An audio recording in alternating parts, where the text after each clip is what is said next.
सच्चिदानंद सद्गुरु साईनाथ महाराज की जय। ओम साई राम। मित्रों, आज का ब्लॉग आप सभी हमारे साई परिवार के लिए विशेष लाभकारी और कल्याणकारी है, क्योंकि आज के ब्लॉग में हम अपने साई परिवार के लिए साई सच्चरित्र रूपी जो समुद्र है उससे ऐसी मोतियां निकाल कर लाए हैं जो आपके जीवन में एक ऐसे नगीने की तरह है जिससे आपका जीवन संवर जाएगा। साई सच्चरित्र हमारे सभी साई भक्तों के पास लगभग होती है।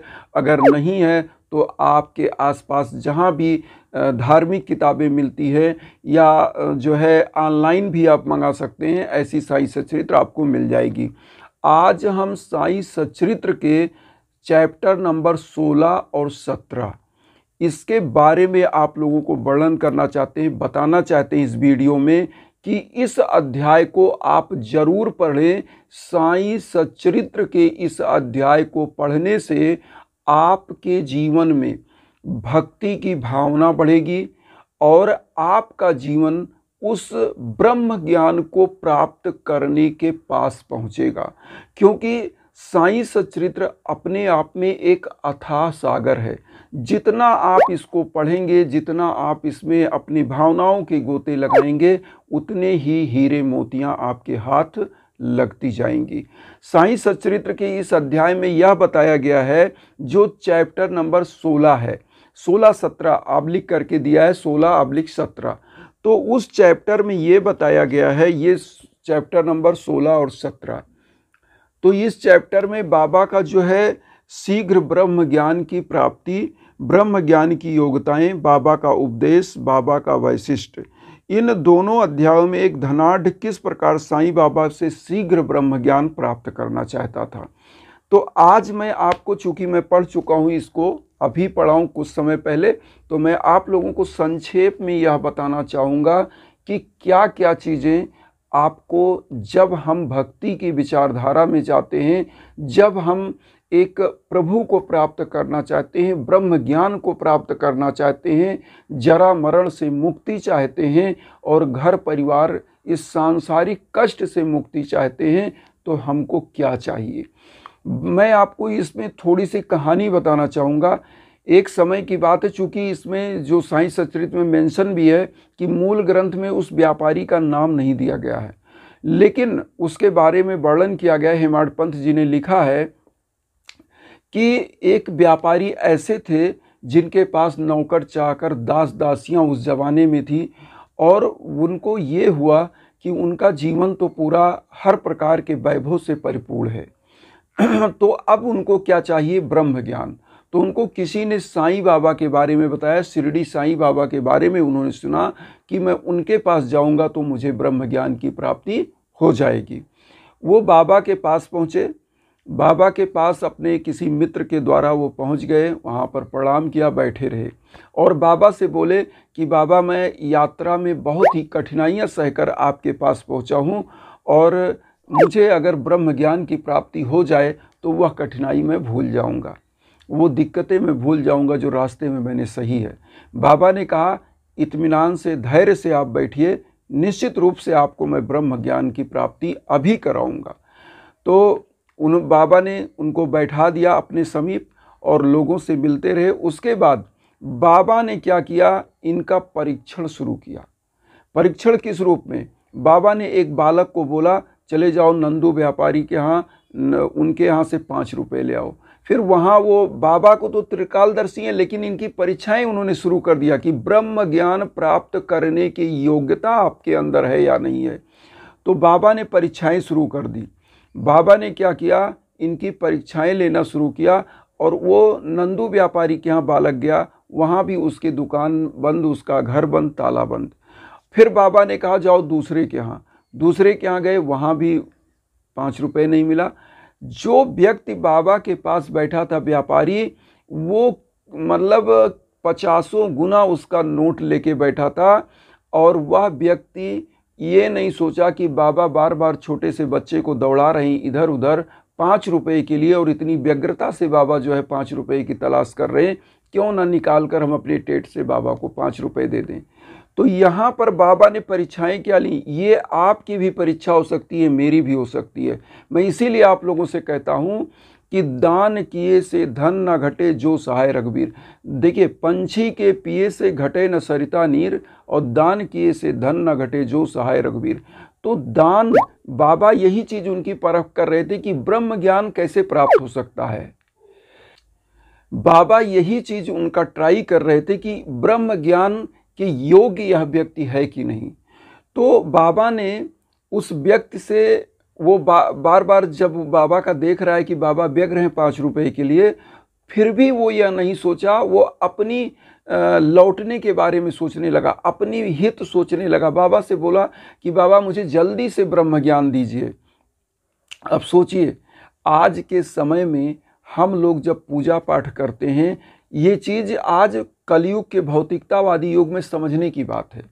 जैसे आपकी पूजा, मान लीजिए हम आपके लिए हवन किए, हवन के लिए मैं इसीलिए बार बार आप लोगों को जो इंस्टाग्राम का लिंक देता हूं हवन के लिए, मैं बार बार बोलता हूं कि सच्ची श्रद्धा है, विश्वास है, तभी आप हवन कराइए, क्योंकि विश्वासम फलत सर्वदा, विश्वास ही आपको फलदायी होता है। विश्वास नहीं है तो कुछ नहीं है। तो यहाँ पर मैं बताऊं कि वह व्यक्ति अपना धैर्य खो चुका और जल्दी से ब्रह्म ज्ञान प्राप्त करना चाहता था।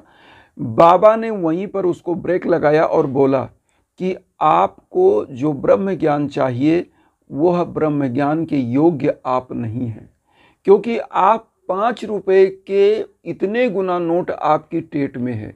जब वह व्यक्ति यह जान पाया और अपने टेट से वह नोट निकाला, नोट निकाल के गिना तो उतना ही नोट निकला जितना बाबा ने बताया।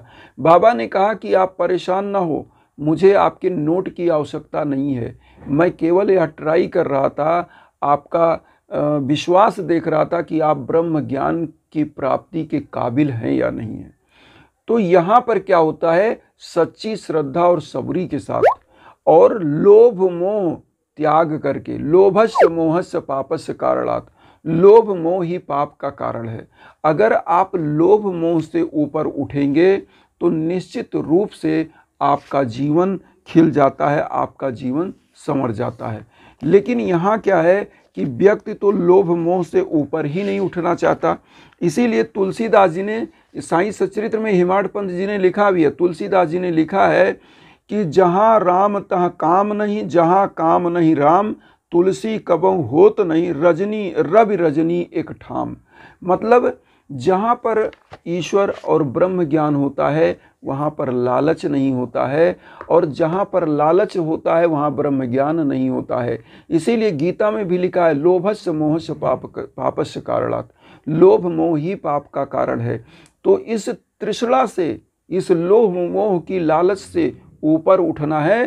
तो मैं बार बार अपने ब्लॉग में भी बताता हूँ कि धर्म अर्थ काम मोक्ष, इस पुरुषार्थ की प्राप्ति के लिए आपको धर्म के आचरण करते हुए अर्थ का अर्जन करना है। काम का मतलब भौतिकता, और उसके बाद आपको इस जरा मरण से मुक्ति चाहिए, तो मुक्ति का आखिरी आश्रम होता है। इसीलिए धर्म अर्थ काम मोक्ष। तो मोक्ष की प्राप्ति तभी होती है जब आप इन सोपानों को प्राप्त करते हुए सबको एक साइड आप कर देंगे, तो मोक्ष की प्राप्ति हो जाती है और जीवन की समस्त दुख कष्ट समाप्त हो जाते हैं। इसीलिए कहा जाता है कि कोई भी आप कार्य करिए तो आप अपने ध्यान को, अपने ज्ञान को एक तरफ रखिए और सच्ची श्रद्धा एक तरफ रखिए। तो सच्ची श्रद्धा होनी चाहिए। और बाबा ने क्या कहा है कि जो भी ब्रह्म ज्ञान प्राप्त करना चाहता है, ईश्वर को प्राप्त करना चाहता, बाबा ने साक्षात इसको कहा है। हेमाड पंत जी ने तो बाबा से आज्ञा लेकर के लिखी थी साईं सचरित। तो बाबा ने कहा है कि ब्रह्म ज्ञान आत्मानुभूति की योग्यताएं क्या है। बाबा ने कहा है 5 प्राण, 5 इंद्रियां, मन, बुद्धि, अहंकार। मतलब 5 प्राण जो हैं वो पंच प्राण जो हमारे अंदर है, पंच तत्व के रूप में, छित जल पावक गगन समीरा, पंच तत्व से बना शरीरा। जो ये पंच प्राण हैं, इसके अंदर जो विकार हैं उनको भी त्यागना पड़ेगा। फिर उसके बाद का 5 इंद्रियां, जो हमारी इंद्रियां हैं, जो हमको बाह्य शक्तियों में आसक्त कर देती हैं और हम अपने मेन चीज़ों को भूल जाते हैं, उनका भी त्याग करना होगा। फिर आता है जो है मन। कहने का मतलब ये जो मन है ना, जो हमारा यह हृदय है, मन रूपी इस शरीर के रथ में सवार है और मन को नियंत्रण करने के लिए लगाम उस आत्मा में है। तो जब ईश्वर को आपको प्राप्त करना है तो मन पर नियंत्रण प्राप्त करना होगा। मन क्या है कि अच्छी वस्तुओं को चाहता है, अच्छे आराम को चाहता है, ज़्यादा पैसा, लालच। मन चंचल है, मन से बड़ा चंचल कुछ नहीं है। इसीलिए साईं सचरित में बताएगा मन पर नियंत्रण पाना, मतलब मन को कंट्रोल करना है, इन चीज़ों का त्याग करना है। फिर बुद्धि आता है, बुद्धि को हमेशा शुद्ध करना है। मतलब कहावत है ना कि देखिए सबसे बड़ा चीज़ सत्संग, सत्य मनुष्यों का संग करेंगे तो बुद्धि की शुद्धि होती है। अच्छे संतों का संगत करेंगे, अच्छे गुरु का संगत करेंगे तो बुद्धि की संगत होती है। और बुद्धि क्या होती है? साफ होती है। तो अच्छी बुद्धि आवश्यक है। फिर उसके बाद आता है अहंकार। अहंकार का त्याग होना चाहिए, क्योंकि लिखा है जब मैं था तब हरि नहीं, अब हरि है मैं नाई, सब अधियारा मिट गया जब दीपक देखा माए। मतलब जब मेरे अंदर अहंकार था तब ईश्वर की प्राप्ति नहीं थी, ब्रह्म ज्ञान नहीं था। और जब मेरे अंदर ईश्वर हैं, ब्रह्म ज्ञान है, तो मेरे अंदर अहंकार नहीं है। और सब अधियारा मिट गया जब दीपक देखा मैं। जब मैं अपने गुरु तत्व को प्राप्त किया, अपने गुरु को प्राप्त किया, तो समस्त प्रकार का अंधकार, जो अज्ञान रूपी अंधकार था, वह छट गया और हमारे अंदर आत्मज्ञान, ब्रह्म ज्ञान प्राप्त हो गया और हमारा जीवन कृतार्थ हो गया। तो यहाँ पर सबसे बड़ा मैं ये जरूर कहूँगा, किसी भी दिन, जिस समय यह क्षण, जिस क्षण आप इस वीडियो को देख रहे हैं, 16 नंबर चैप्टर जरूर खोल के पढ़िएगा और बहुत ध्यान से पढ़िएगा। मैं यहाँ पूरा चैप्टर तो नहीं बता पाऊँगा क्योंकि बहुत टाइम लगेगा, इसीलिए मैं इसका सार चीज़ों को बताया हूँ। कबीरदास जी ने कहा है, साधु ऐसा चाहिए जैसा सूप सुभाए और सार सार को गहरे थोथा दे उड़ाए। मतलब ऐसा मनुष्य चाहिए जो अच्छी चीज़ों को ग्रहण करे और बुरी चीज़ों को हटा दे। यहाँ पर एक चीज़ और कहेंगे, हमारे समस्त बंधु बांधव जो भी कष्ट में हैं, जो भी किसी भी दिक्कत में हैं, तो यज्ञ याजन हवन जरूर कराएं। मैं हर ब्लॉग में बोलता हूँ, क्योंकि देखिए धर्म अर्थ काम मोक्ष का जो पुरुषार्थ है, इसमें धर्म एक ऐसी चीज़ है, जब भी कोई कष्ट आती है तो सबसे पहले दुआ, फिर दवा होनी चाहिए। तो दुआ के लिए कोई भी कष्ट है, यज्ञ के लिए हमारे इंस्टाग्राम पर जरूर संपर्क करें। और वसुधैव कुटुंबकम की जो भावना हम लेकर चल रहे हैं, उसमें आप सभी लोग चैनल को सब्सक्राइब करके अपना आशीर्वाद दीजिए। उन साई भक्तों तक वीडियो को जरूर शेयर करिए जो किन्हीं कारणों से कष्ट में है। इसी भावना के साथ ओम साई राम।